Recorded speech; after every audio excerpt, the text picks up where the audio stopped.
C'est aux environs de 14 h que le commissaire municipal en mairie de Bujumbura est venu fermer la RPA, muni d'un mandat émis par le procureur en mairie de Bujumbura, Arcade Manirambona. La RPA a dû suspendre en catimini ses programmes et obligé d'éteindre son émetteur. Le personnel a été sommé de sortir et tous les bureaux ont été fermés sous la supervision de la police.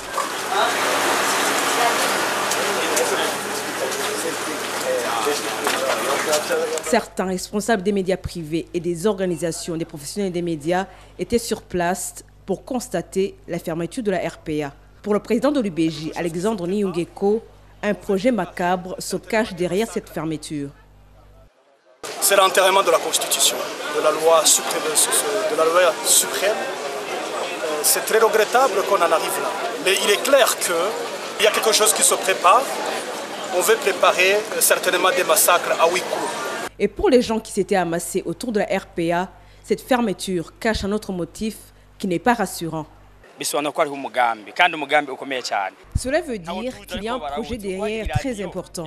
Cette radio nous donne des informations en temps réel sur la situation. S'ils ont choisi de la fermer, c'est qu'ils veulent faire une action en cachette pour que personne ne sache ce qui se passe, qu'ils puissent nous tuer sans que personne ne le sache.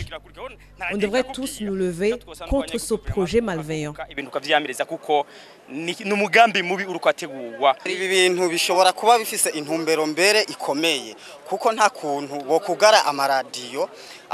Ces décisions ont un objectif bien précis, parce qu'ils ne peuvent pas fermer une radio sans motif, parce que les nouvelles diffusées par la RPA sont vraies et non mensongères. Il y a quelque chose qu'ils veulent faire. Qu'ils le fassent, mais sache que Dieu nous vengera.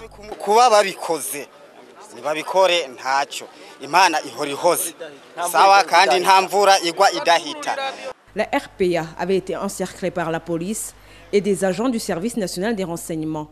Elle est accusée de mouvements insurrectionnels et ne sait pas quand elle pourra encore émettre.